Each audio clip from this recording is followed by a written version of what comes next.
Mesin-mesin mulai berputar. Pabrik-pabrik menjulang tinggi menelan cahaya matahari. Dan kota London, waktu itu hanya desa kecil yang berubah menjadi jantung dunia modern. Tapi, setiap kemajuan punya harga yang harus dibayar. Di balik gemerlap lampu gas dan jalur kereta api, ada anak-anak yang kehilangan masa kecil. Buruh yang diperbudak oleh jam kerja. Dan bayang-bayang kekuasaan yang tumbuh dalam diam. Inilah revolusi industri, sebuah era kemajuan dan kehancuran moral.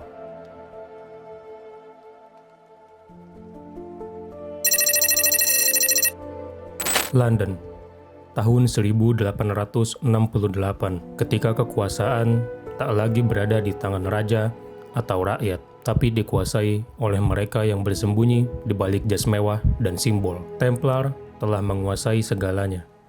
Politik, industri, bahkan hukum. Crawford Sterritt, seorang Templar. Ia bukan hanya pengusaha. Ia adalah dalang di balik jaringan korupsi yang menjalar ke setiap sudut kota. Ia memiliki perusahaan, polisi, media, bahkan kursi-kursi di parlemen.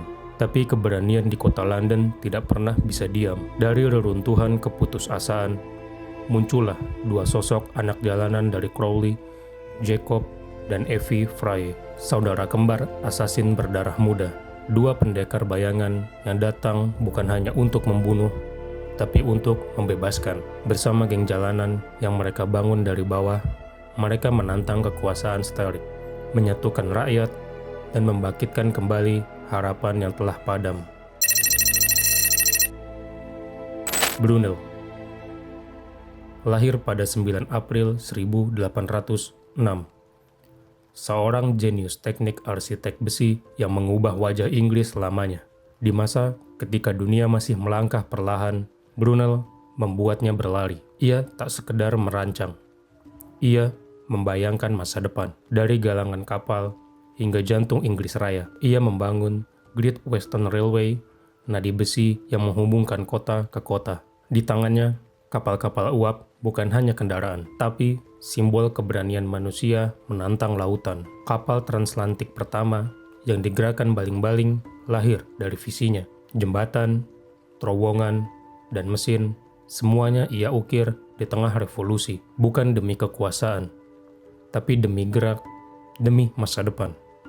Sejarawan menyebutnya salah satu tokoh paling cerdik dan produktif dalam sejarah teknik.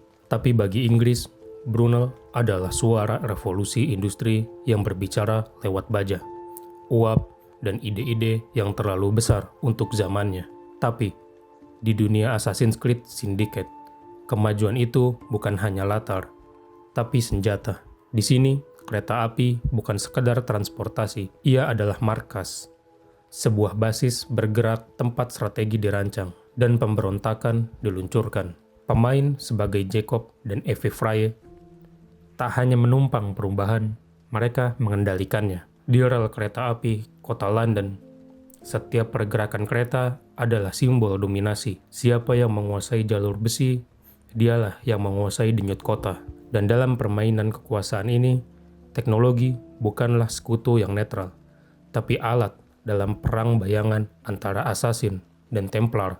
Di antara sejarah dan fiksi, rel kereta api di London bukan hanya membawa penumpang, tapi membawa kita pada pertanyaan, siapa yang benar-benar menjalankan mesin ini? Jacob dan Evie menjadikan kereta markas mereka. Markas bergerak, tempat merancang strategi, dan memukul balik dominasi Templar. Setiap jalur yang dikuasai, setiap distrik yang dibebaskan adalah pesan bahwa kekuasaan tidak selamanya berada di tangan mereka yang punya uang dan politik, tapi juga di tangan mereka yang berani bertarung di bawah bayang-bayang.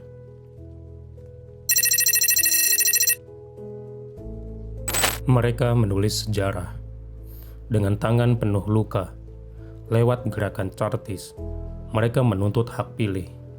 Lewat serikat buruh, mereka bangkit melawan jam kerja yang tak berperi kemanusiaan. Dan lewat jalanan kota London, mereka menyuarakan satu kata, keadilan.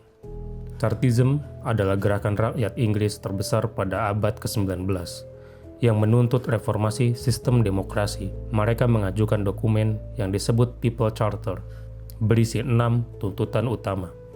Antara lain, hak pilih untuk semua pria dewasa, pemilu rahasia, gaji bagi anggota parlemen, distrik pemilu yang adil, parlemen tahunan, serta penghapusan syarat kepemilikan tanah bagi calon anggota parlemen. Semua itu muncul akibat ketidakpuasan kelas pekerja terhadap sistem politik yang timpang. Puncaknya terjadi pada tahun 1848 saat mereka menyerahkan petisi dengan lebih dari 5 juta tanda tangan ke parlemen, tapi ditolak. Meski gagal secara langsung, tuntutan Chartist menjadi dasar reformasi selanjutnya di Inggris, mulai terbentuk sejak awal abad ke-19.